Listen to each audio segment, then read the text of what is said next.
This episode of TechNewsDay is sponsored by Drop and by ShipStation. Folks, science has finally done it. Despite outnumbering human beings and managing to colonize every continent on Earth except Antarctica, rats have, up until now, had to get around on foot, like the animals they are. Human beings, meanwhile, have devised all sorts of ways to transport ourselves, whether that be by car, by plane, by train, by ship, by scooter, you name it. We're definitely smarter than rats. We are smarter than rats. Take that, rat viewers. And we've been selfishly hoarding all of this technology to ourselves. Until now. Because recently some scientists at the University of Richmond had the bravery, the courage, to teach some rats how to drive tiny little cars. Oh, Stuart Little, he's coming to life. Just look at that little guy go. That is one small step for rats, one giant leap for rat kind. Now, why, you ask, are we teaching rats to drive tiny, adorable little custom-built rat cars? First of all, why not? Obviously, you would assume that rats would be smarter than mice, and the Stuart Little movie is now solidified in the minds of millennials who are getting the opportunities to develop things in science. Yeah, so, why not? A rat driving car is cool. It's great. You can put so much pizza in that trunk. Yeah. Now, secondly, it actually demonstrates that rats are a lot smarter than most people give them credit for. Or rather, more specifically, it demonstrates how flexible their brains are. We know that rats can learn stuff, like how to recognize objects and navigate complex mazes, but no one ever stopped to ask if maybe they could also learn how to operate a vehicle. And that's when Lyft and Uber stepped in. Yeah. These humans complain too much. What we need is rats driving cars. Rats will drive for just a small piece of cheese per day and save billions. Yeah. So these scientists, they built this very basic tiny car with 3 copper wires that when touched by the rat either go forward or steer left or right. It's adorable. It's great. Not for the animal testing folks. They're very upset. One of the leading causes of human death is car accidents, and now we're putting rats in danger. I think they're pretty safe. Although, once this I want to see this research continue. I want to see them put these rats behind the wheel of something that can really go fast. A rat Hummer. Or a rat sports car. We need like rat NASCAR. Dale Rat Earnhardt Jr. Just put them in little RC cars and race them. Yeah. So the scientists here, they first rewarded the rats with Fruit Loops for simply touching the wires to make the car move. And gradually they advanced the rats' driving skills by building bigger and bigger driving areas and placing the food farther and farther away. The rats not only learned to drive and steer their car in new ways to reach the food, but it turns out, and this is why the animal rights people should shut up, it turns out that driving is actually very relaxing for rats. Oh. The hormone levels in their feces showed that the driving rats were a whole lot less stressed than their non-driving counterparts because turns out the joy of the open road, the Fahrvergnügen, as the Germans call it, it's a universal concept across all species. The problem here is that, everyone used to love the wide open road in America. Driving was great, across the world even. And then you deal with congestion and traffic, and once these rats get down in their little sewer systems with all their cars and it starts backing up. Wide open. They're going to be a lot more stressed than they are now. Hey, trying to get some Subway pizza over here. That really brings a lot of meaning to the word rat race.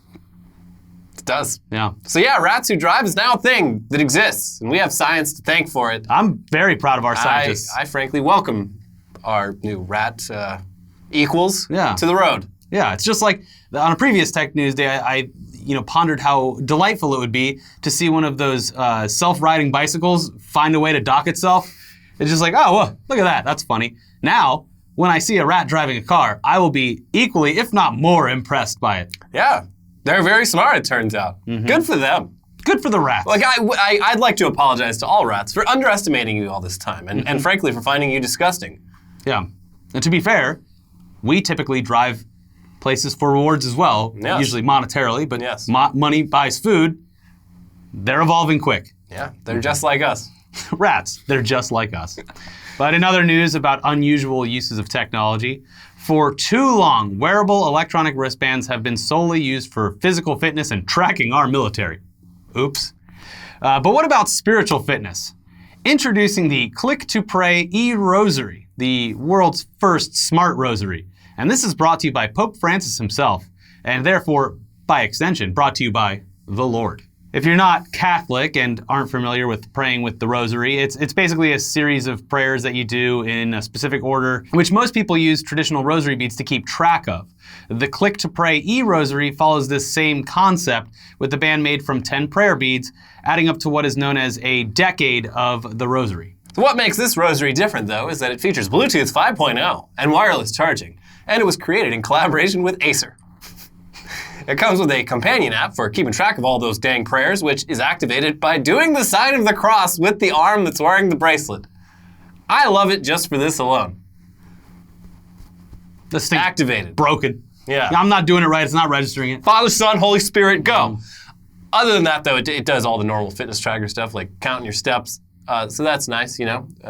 The Lord wants you to be healthy. Yeah. If you're really itching to get this official Vatican wearable on your wrist, though, unfortunately, it's currently only available through Amazon Italy and from Acer's Italian website.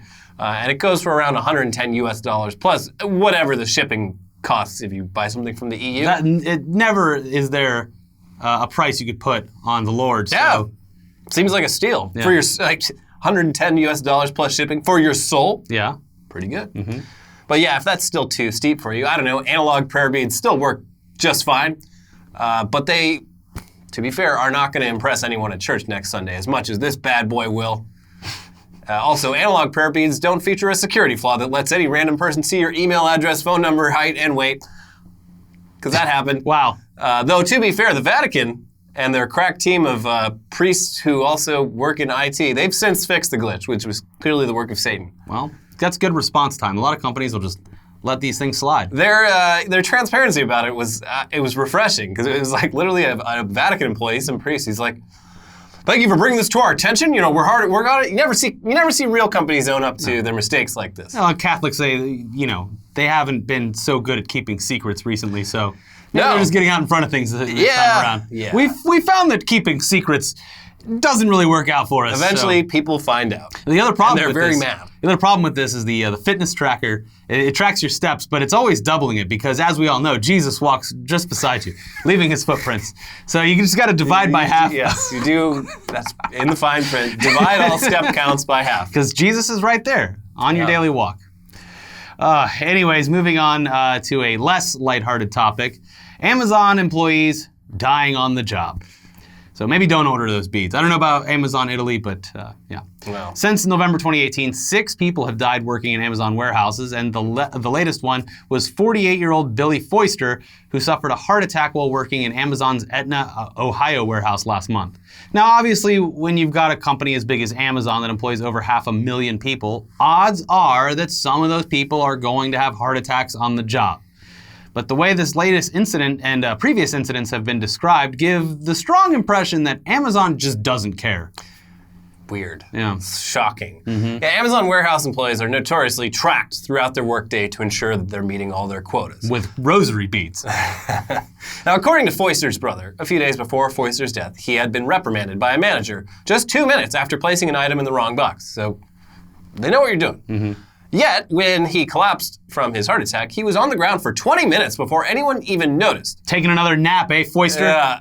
By then, despite other employees using CPR and a defibrillator, it was too late, and Foister was pronounced dead at the hospital, which was very convenient for Amazon, as they're apparently now doing the thing that Disney World has done for a long time, where they claim that no one's died on our property. They technically weren't pronounced dead here. They were pronounced dead at the hospital. So... still no deaths here. Yeah. You're going to have to talk to the hospital. Too many people die in hospitals these days. Disneyland is... We need to investigate the hospitals. Like, there's people who've gotten, like, dismembered at Disneyland, like, literally gotten their heads chopped off. And Disneyland's, well, they didn't die here. Yeah, their they heart died was at still the pumping. hospital. Yeah. Now, according to a fellow employee working the floor at the same time, after the incident, everyone was forced to go back to work. No time to decompress. Basically, watch a man pass away and then get told to go back to work. Everyone, and just act like it's fine. Now, according to Foister's brother, he'd gone to the warehouse's medical center a week earlier complaining of headaches and chest pain, and upon examination was told that he was just simply dehydrated and just drink some water. Quote, he should have been sent to the hospital, not just sent back to work just to put things like toothpaste in a bin so somebody can get it in an hour. It seems Amazon values money way more than life. If they did their job right, I wouldn't have had to bury my little brother. Another man died at that same Amazon warehouse back in March under similar circumstances, with the 911 call for that one featuring the voice of a supervisor yelling at everyone to go back to work. And between just January and March of this year, this same warehouse, made 28 911 calls, including 5 instances of suicidal concerns about employees and another 5 on-the-job injuries. So, yeah, it sounds like the Etna, Ohio Amazon warehouse isn't the happiest or safest place to work, and definitely not the kind of place you'd want to have any sort of sudden medical issue at, because you're dying on that floor. But hey, I mean, that's the cost of same-day delivery, right? Nah. It's what we all chose. Sure. Now, because Amazon is such a large and diversified company, here's another dystopian Amazon story from a completely different department at the company. Amazon's facial recognition technology, known as Rekognition, with a K, it was tested out by the folks at the Massachusetts branch of the American Civil Liberties Union on official team photos of players for the Celtics, Red Sox, Patriots, and Bruins, and 27 of the 188 photos scanned were falsely matched with individuals in a mugshot database. That is a 14% rate for false positives. Not great. Not so good, no. This study by the ACLU, it follows up on a previous one from last year where they fed Rekognition 25,000 mugshots along with headshots of every current member of the House and Senate. And the results falsely matched 28 members of Congress to mugshots that weren't them. Additionally, while only 20% of Congress people are people of color, 39% of the false matches were people of color, meaning that people who aren't white were disproportionately flagged as criminals. And yeah, the reason this should be concerning is that Rekognition is already used by a number of U.S. government agencies, including ICE and various local police departments. Yeah, that's scary. Yeah. Duran Harmon of the New England Patriots said of the study, "This technology is flawed. If it misidentified me, my teammates, and other professional athletes in an experiment, imagine the real-life impact of false matches. This technology should not be used by the government without protections. Massachusetts should press pause on face surveillance technology." And yes, the ACLU is obviously an agenda-driven organization, and yes, Amazon's statement on the matter is that they are misrepresenting things, but it's easy to see how law enforcement relying on facial recognition technology might be cause for concern, especially if you're not white. There currently aren't any facial recognition laws on the books at a federal level, and Amazon itself said last month that they're drafting up their own facial recognition laws to pitch to Congress. Cool. Okay. Basically, they know it's coming eventually, and they're getting out ahead of it so they can essentially write the laws that will govern their own product, which is probably not the best idea. No, it probably shouldn't be like that. No. Yeah, cool. Cool, Jeff. They don't want it to be like that, but it is. Yeah. Well, in good Jeff Bezos news, he went to a high school for a presentation as a big surprise, and like none of the students even knew who he was. So that's fun. This sucks. Where's Elon Musk? The only 2 kids in the class that knew who he was were like, "I saw you on the internet today. You suck." Yeah. Hey, egghead. Hey, bald ass. He's like, "What'd you say?" Yeah, what'd you fucking say to me, you little bitch? And he beats your ass in your own school and gets away with it. He would, too. He would. Mm-hmm. What are you going to do about it? No, absolutely nothing. The cops all show up and like their body cams and shit, they just stop all working. Amazon. The Amazon gun won't fire. Yeah. You hate to see it. Yeah. Anyways, it's time for a little ad break. This episode is sponsored by Drop, formerly known as Massdrop. They sent us the PC37X gaming headset, a collaboration between them and Sennheiser. And this headset is great for gaming, and in our case, doing lots of internet research and video editing. They're very comfortable thanks to the open back design that keeps things from getting sweaty, and the soft ear pads that ensure they fit snugly on your head. When you're sitting at the computer for hours, you want comfort, and these have got it. Most importantly, though, the audio quality is great. Sennheiser has been making high-quality audio products for over 80 years, and it shows. When you're in-game, you can hear exactly where these footsteps are coming from, and the microphone quality is shockingly good. Here's a quick sample I recorded at home, directly through the mic. Oh, hey, it's me at home, testing out that microphone for your ears. So, if you're in the market for a new set of gaming cans, we highly recommend the PC37X by Drop and Sennheiser. It's got over 10,000 purchases on Drop and loads of 5-star reviews like the ones that you're seeing on screen right now. So head over to the link in the description and get $20 off your purchase of the PC37X. Again, if you're in the market for a great set of headphones, order the Massdrop X Sennheiser PC37X by clicking the link down in the description. And this episode is sponsored by ShipStation. When you're selling online, getting your orders out can be a real pain. Time-consuming, expensive, so many carriers to choose from. Ugh. How do you know you're making the best choice? Well, that's why you need ShipStation.com. It's the fastest, easiest, and most affordable way to manage and ship your orders. ShipStation gets your orders out quickly, saves you money on shipping costs, and keeps your customers happy. No matter where you're selling, Amazon, Etsy, your own website, ShipStation brings all your orders into one simple interface, making them easy to manage from any device, including your phone. ShipStation even offers big discounts on shipping costs. Now any business can access the same postage discounts that are usually reserved for those large Fortune 500 companies. You'll always know you're getting the best deal. No wonder ShipStation is the #1 choice for online sellers. You'll ship more in less time and with the best rates available. Right now, you, our viewers, can try ShipStation for free for 60 days when you use the promo code NEWSDAY, all one word. There's no risk, and you can start your free trial without even entering your credit card information. Just visit ShipStation.com, click the microphone at the top of the homepage, type in NEWSDAY, all one word. That is ShipStation.com, promo code NEWSDAY, ShipStation. Make ship happen. They said it. Yeah, you can ship your pants. Like that old Kmart commercial. They didn't say that. No, you can ship your pants. If you sell your pants, you ship all. You ship your pants. Yeah. It's like Kmart had a great ad campaign back a they couple did. It was decades ago. They got away with it. They did. They did it. Anyway, speaking of bad facial recognition, here's some bad news for anyone who put down money on a Pixel 4 pre-order. Did you do it? No. Neither did I. The Face Unlock feature, that new snazzy new feature that Google replaced their perfectly fine fingerprint unlock with, it works if the user's eyes are closed. Okay. Meaning that if you're asleep, all someone has to do to get into your phone is put it in front of your passed out face, and bam, they're in. It's gonna be great for college parties where everyone's passed out drunk. Yep. Now it's unknown why Google let this happen, since Apple's Face Unlock feature, which has been around for 2 years, factored this in and requires the eyes to be open. But basically, as soon as tech journalists got their hands on the Pixel 4, they tested it out, and this became a known issue. In response, Google announced that they'll be issuing a software update to fix all of this in the coming months. We'll get around to it. Yeah. In the meantime, just don't die, don't fall asleep. Yeah. This is one of the biggest problems I have with this new phone is I enjoy the fingerprint unlock, and I don't want this. Yeah. If I had this phone, I would just use the code or whatever. You know what? I hope this iteration fails. Yeah. Bring back the fingerprint. Yes. Speaking of Google, though, they're of course notorious for coming out with products that people like and then, discontinuing them. It's why everyone's worried about the Stadia. Rightfully so. They do this so much that there's actually a website called the Google Cemetery where you can scroll through all the things that Google has brought into the world and then killed off. It's like 180-something thing. It's crazy. Like a terrible parent. Yeah, the latest examples of this are Google Daydream and Google Clips. Daydream is a mobile VR headset and platform that allowed for relatively inexpensive and decent quality virtual reality. During the peak of the VR hype around 2016, Daydream was a great way to dip your toes into VR and see what all the fuss was about. But the new Pixel 4 no longer supports it, and the Daydream View headset is no longer available for sale in Google's store. Now, ironically, the Pixel 4's specs, in particular the 90 Hz refresh rate, that would have been great for VR. But at this point, the VR hype has kind of died down, and there was not really enough to justify continuing all of this. Yeah, no one... Also, I still have mine. I haven't used it in a long time. I got screwed because I had the XL. It doesn't work right. Oh, really? You have to position it in a really weird way to get it to work. Mine fits perfectly. It's like, it's only for the non-XL ones. Yeah, well, it's only for me, I guess.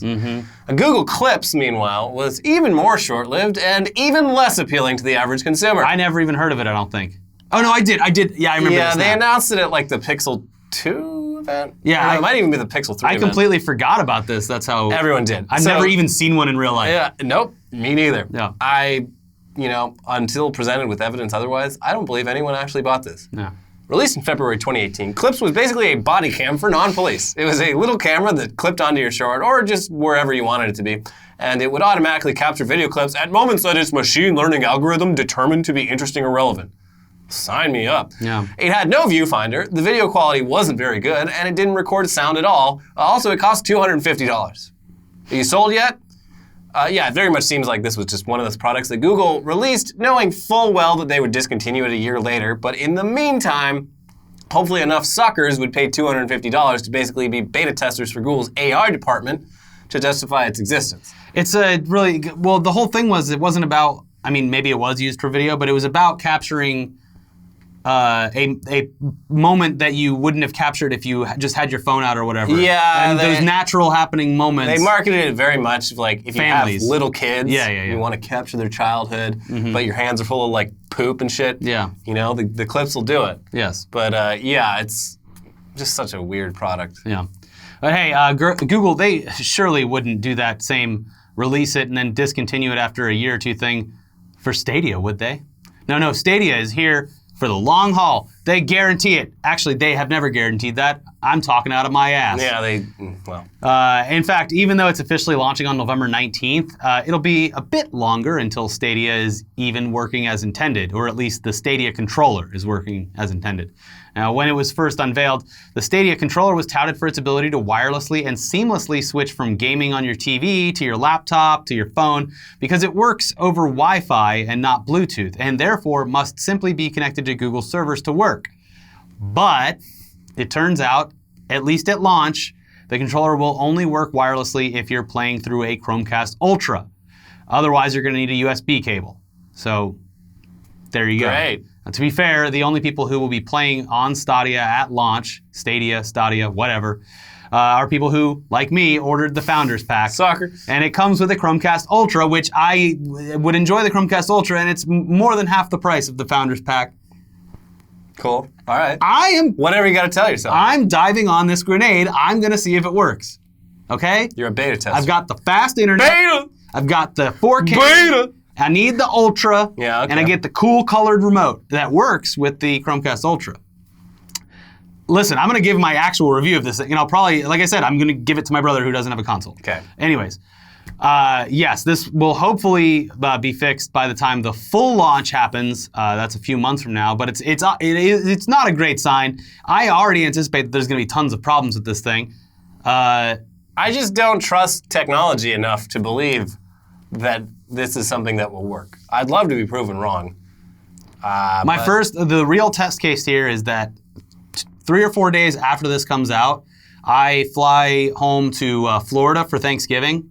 And so use your parents' shitty internet. So yeah, that'll be a real test. Is like I have a Destiny cross save. I've been playing a lot of Destiny. Yeah. So plug it into my parents' TV, get like a 17-foot USB cable out. Or no, I wouldn't because the Chromecast Ultra. Yeah. But try to play Destiny in 4K at my parents' house and see if that works. And then, that's kind of cool. Yeah. It's a very specific test case that I'm going with here, but I am determined to see if this works. It's basically a virtual drop test. And you can't have it because pre-sales just sold out on the Founders Pack. They did. Enough people I really want this.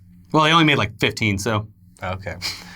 In other news, this whole Hong Kong thing, it's really shaken things up here in America, where we've all suddenly, much too late, collectively realized that the Chinese government has its hands in the pockets of most major companies, and therefore has a surprising amount of influence over those companies' political stances with regards to Hong Kong's ongoing protests. Whoops. Mm-hmm. And now, making things even weirder is the fact that this controversy has created some unlikely alliances, at least in Congress. Ted Cruz and Marco Rubio dorks recently teamed up with Alexandria Ocasio-Cortez to send a strongly worded letter to Apple criticizing them for removing a Maps app used by Hong Kong protesters. And then both Rubio and Ocasio-Cortez also co-signed another letter to Activision Blizzard CEO Bobby Kotick, chastising him for that whole Blitzchung situation. And if you told most people just, 6 months ago that Alexandria Ocasio-Cortez would be teaming up with Ted Cruz and Marco Rubio to yell at Activision Blizzard because they suspended a Hearthstone player, you'd probably be very confused. But here we are. Yeah. They brought the American government together. Mm-hmm. Thanks, China. Now, speaking of things we didn't think that we would see, Elon Musk smoking weed on the Joe Rogan show. That, of course, happened, and it remains immortalized as a meme. And it also set off some serious alarm bells at NASA because marijuana is still technically an illegal drug at the federal level. And the government doesn't want people with security clearances to be on drugs. It's highly doubtful anyone in the government saw Musk's awkward puffs on the Rogan show as a serious concern. But until federal marijuana laws are changed, protocol has to be followed. And now, 10 months later, we know that the safety audits that came out of Musk's puffs cost NASA $5 million. According to Politico, one industry source said it was the most extensive safety and culture review NASA has ever done, including basically a whole DARE program type thing for SpaceX employees with security clearance. So if you were looking for a new reason why they should just legalize it already, there you go. A CEO publicly taking an awkward puff off of a joint where he may have not even inhaled. It cost NASA $5 million. This guy is inadvertently causing financial harm all around him. It's just like a wrecking ball. This is like the one thing where I'm like, this is not Elon's fault. I mean, yes, No, he should have known better, because what a waste of everyone's time. Yes. And NASA needs all the money it can get. Yeah. But like, also, come on. Yeah. Come on. But speaking of large sums of money, Adam Neumann, the ousted and disgraced founder and former CEO of WeWork, has been given a golden parachute of $1.7 billion to sever ties with the company that he founded. This comes as part of a larger takeover by Japanese conglomerate SoftBank, who is heavily invested in WeWork, and we're clearly expecting a huge payday before WeWork's IPO went completely up in flames. You love to see it. I hate to see it for him. He They're doesn't also, deserve to never work again in his entire life. He was already a billionaire. Now he's just extra billionaire. It all worked out for him. Yeah. It's the opposite of a cautionary tale for tech CEOs. There's also a story about how they aren't firing employees because they can't pay their severance. Yeah. But he got a $1.7 billion severance, basically. Yeah. And also I saw the most annoying picture ever of a workplace, and it was allegedly a WeWork place. And allegedly, people in the comments were like, I've been to a WeWork like this.